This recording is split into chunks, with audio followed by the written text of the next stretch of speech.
Good morning, everyone. I gotta say, the first song, Creation Calls, I was pretty moved. I did not know that song, but I was too captivated by the images to want to read the words. And then I don't know if you noticed, but the words that were in the Less Like Me song, all of those words were put on signs. The signs are around us. We just have to look for them.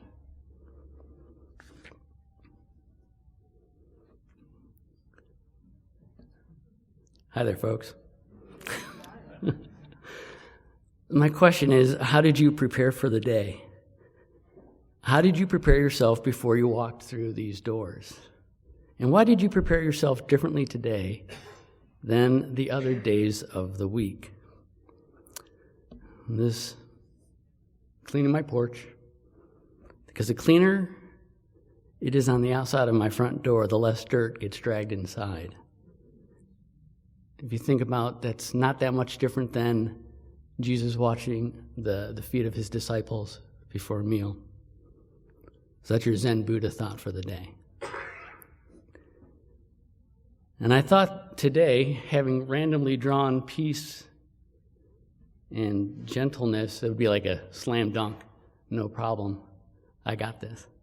But it's really hard to speak to peacefulness when you're not feeling peacefulness in your day.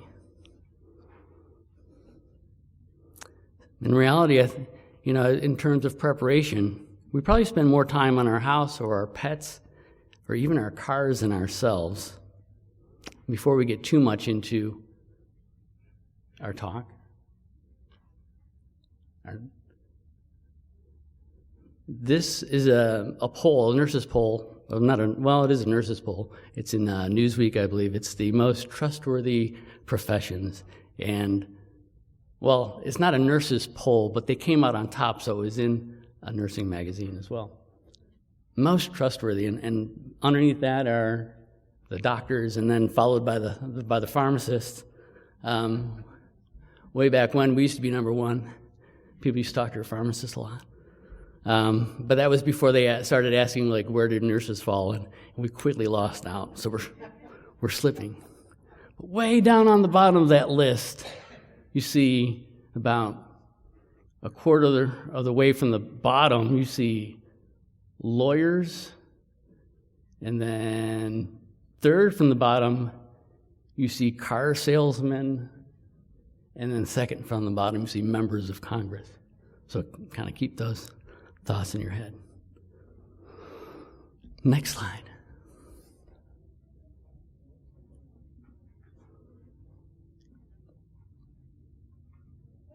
I got a riddle for you.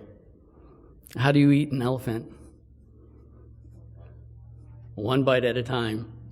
Probably a little mustard, maybe some barbecue sauce, but one bite at a time. So peace is something we can have. Peace is a state of mind. It's something we're trying to find within us, and we can wish it to others. Shalom. A general blessing that all is well. We can pursue it for ourselves and those around us, and if we work hard enough, we can share it around the world. We can be peacemakers. Pursuit of peace. This is from the church website. We share God's vision of reconciliation, salvation, wholeness, justice, and peace expressed in the scriptural definition of shalom. Shalom means a fullness of completeness of peace. God, a vision for creation, yearns to establish a lasting covenant of peace with humankind and with all creation. And from Isaiah 11, the wolf shall live with the lamb, the leopard shall lie down with the kid, the calf and the lion and the fatling together, and a little child will lead them. I have found one of the easiest things you can do in any situation when things are getting out of hand is breathe and listen. Don't forget to breathe and don't panic. It's advice I give to our pharmacy students when they come on their first day, because we have a lot of expectations for them and we get a lot of information to them on their first day, and sometimes you see that deer in the headlight look. Just remember them. Don't panic. breathe. This is going to be okay. There's a lot of problems we face each day, and there's a lot of decisions that we make each day. It's estimated that we make 35,000 decisions each day. Most are simple. What will I wear? What will I eat? Will I go to the store first, or will I stop at the library? Will I read a book, or maybe turn on the TV? Is this a good time to go to bed? Next slide. Even some of those seemingly easy decisions we make can turn out to have bad consequences if we choose wrong. Did I bring my umbrella? Did I skip breakfast? You can argue each decision that we make builds up through the day, and that determines what type of day we had. And we are faced with challenges. How prepared are we to handle them? How did we prepare ourselves for the day? A lot will go back to some of those small decisions that we make. For example, and this has really never, ever happened to me, I've never gone to bed late, woke up late, decided to skip breakfast, forgot my coffee, complained about the traffic, was nearly late to work, someone called off sick, and then I had a patient check in early, and now they're waiting. Take a deep breath. Take care of business. And that's small stuff. Your brain operates like a computer, whether you think about it or not. So think about your computer. I turned on the computer, opened up Windows, I started typing. I opened up the church website for some inspiration. I opened up Bible Gateway for some Bible verses. And then in the meantime, I know in the background my antivirus is running. It's ready to tell me the time and the weather, and it's probably listening into my conversation so it can tell me what I need to buy. All these things are running in the background of the computer, and your brain is working the same way. If there's a conflict or a worry, you really don't completely shut that down and move on to the next thing. It's operating in your mind, and it's stealing away your mental energy. And it begins to affect the decisions that you make in a day. And you cannot have peace until you have faced your problem. And that doesn't mean you're going to have solved your problem or your task, but you have to make steps in the right direction. When I'm at work, you can tell if I'm overwhelmed if you hear me groaning. So it's not quite breathing, but a low, slow groan. And I try to hide it. I'll go out, take a little walk in the hallway. And then that reminded me of some advice I got from a student who got it from their parents. And she said, "How do you eat an elephant?" One bite at a time. So then I take a breath, and I find my starting point, and I take one step at a time. Wouldn't it be grand if we didn't have any problems? No family issues, no work issues, no car issues, or house repairs, let alone politicians getting to our face. Even deciding to follow Jesus comes with its own expectations and responsibilities. Demonstration. So I started with Jesus. That's not too bad. I can handle that pretty well. And then I got the family and the kids and Jesus. Well, that's not too bad. I can handle that. That's not too bad. Oh, I got work. Oh, not so easy. Work, Jesus, family. Okay, work, family, Jesus.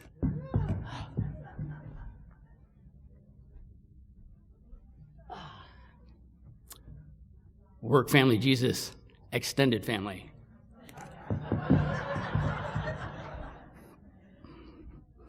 Oh, I got more than that. I got friends that are in pain or have their own problems. My sister, I talk about extended family, her car's breaking down. She's the one that takes care of my mom. My brother gets upset. He's not involved in all the decision making. Life comes at you, and it's a lot. And then on top of that, there's the war in Ukraine that's not gone away. There's now the war in Israel. There's a war in a lot of places around the world that we're not even aware of. And these are real tragedies, and they should make us feel sad or upset. Why are these things happening? I think it was Ben Franklin who said, if you want to keep your friends, don't talk religion or politics. Well, we're already talking religion. So I just like to remind people where the politicians fell on that trustworthiness sign. That would remind you, leave your politics at home. Not that voting's not important. You've got to be aware of the issues. But I think politicians are distracting us with fear and confusion. So I say, that's one easy thing. Sometimes you can just shift and start ignoring and make your life a little bit more simple. Simplify. Sometimes we lose our focus, like, where did Jesus go? Here he is. He wasn't lost. I like that expression. Jesus wasn't lost. He was there the whole time. Maybe we weren't looking. So breathe. I don't have to have a solution to take care of all my problems all at once. I just need to make sure I'm having steps in the right direction. And wouldn't it be wonderful if I had someone to show me the way? Wouldn't it be great if there was somewhere to go where I knew people collectively cared and loved one another? People you might barely know, but they all have good hearts. I'm ahead of my slide, but that was blessings of community. And I've got my Jesus right here and here, and I've got you all there, and I know they're out there in the world too. We are blessed to have Jesus in our lives, and we're blessed to have each other, and we're not called to go through life alone. We are reliant on God. God is reliant on us. God will give us peace. The Lord is my shepherd, I shall not want, correct? I have complete trust in God that he will take care of me, that I am his, that all of the storms that surround us have no bearing on who I am or who I want to be, or that somehow we will get through this. And the best way to get through this is together, and that's how we create peace. We offer peace to others and have peace within yourself. Trust in the Lord. I refuse to let the difficulties of life change me, for I have felt that love of God. So now this slide. Missy and I went to Sedona, and we found this beautiful mountainous area. We went there for a few short days. And when you're standing on top of a mountain looking down at the valley, it's easy to feel God's peace. It's quiet. The only thing to distract you is the beauty of it all. So you have to breathe, and I think I mentioned this earlier, you need to listen. Be still and listen, and what do you hear? Can you imagine the soft sound of the wind? Maybe there's a bird in the distance. You might have to use your imagination, but clear out the distractions in your life. And now we get to Mother Teresa. This is where you'll find peace. God speaks in the silence of the heart. Listening is the beginning of prayer. It's not bad. She was wise. But I don't need to go out to Arizona to feel peace. I can sit on my back patio and watch the sunrise. Or I can walk through these doors and see your happy faces. Or when I'm at camps. Or sometimes on a long walk, or while I'm cutting grass. Or maybe I'm driving past the sunset on the way to work. I have felt peace in the hugs that we share and in the laughter of my grandson. Breathe and listen. It's very important to listen to one another. Peacemakers learn to listen to the other side. We have a lot of issues dividing us today, sometimes because we're not listening. We try to win the argument, and you'll never win someone over by telling them how wrong they are. You have to listen to how they formed that opinion in the first place. Unfortunately, we pretend we have a great country, but we're not unified. We only get along when there's a national crisis. We are divided by politics, by race, by religion, even with different denominations of Christianity. We're not listening. We only dig in deeper to defend our beliefs so that we can be right. Instead of thinking, what's wrong with them? We should be asking, how can I understand their point of view? Dawn, you spoke several months ago when the kids were going off to school, And what'd she tell us? She told the kids, be kind and be truthful. Really good advice for everybody. I want to add another one, be gentle. So now, back up with me. Breathe, listen, tell the truth, be kind, be gentle. That list is getting long. But if everyone did a little bit of this, we might all be more peaceful. The funny thing about truth is our truth gets shaped as we get older by different things.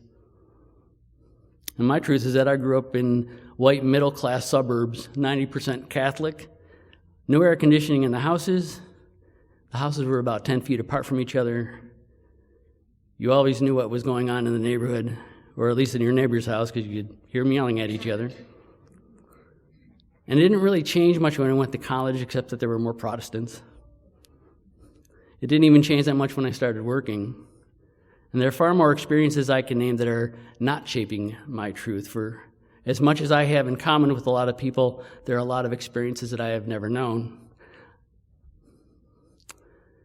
And when we don't understand, we need to listen. I have never served in the military. I have never been a minority in race or religion. I haven't traveled really much outside the United States or done any mission work overseas. I have never owned my own business. I have never worked construction. I've never had to worry about losing my job. I've never had to worry about feeding my family or losing a house. My biggest complaint is the Ohio winter weather. My biggest worry right now is my mom and how to work with my siblings to make sure we all get along. So if you ask me what's really keep me up at night, it's my family. How do I find peace?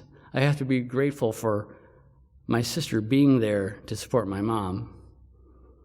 They live up in Cleveland, so I can do some things, but I'm not involved in the day-to-day. So if mom needs to go to the emergency room and my sister's car breaks down, then it's up to my brother. So I need to be grateful for what they are doing, and I need a way to find to transcend emotion.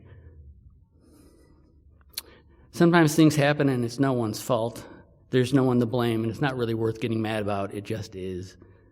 Learn from the experience and move on. Focus on the solution. Remember the prayer of serenity. God grant me the serenity to accept the things I cannot change, courage to change the things that I can, and wisdom to know the difference. So all this material stuff, all the political stuff, all the work difficulties, family worries cannot affect who I am or who I want to be. Peace means trusting God during difficult times, no matter how hard they seem. Our trust in God provides peace through His power and His love. This is from Colossians 3.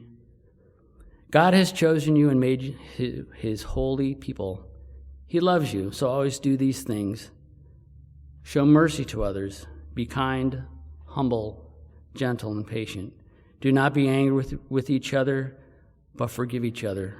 If someone does you wrong, then forgive him. Forgive each other because the Lord has forgiven you. Do all these things, but the most important, love each other. Love is what holds us all together in perfect unity. Let the peace that Christ gives control your thinking.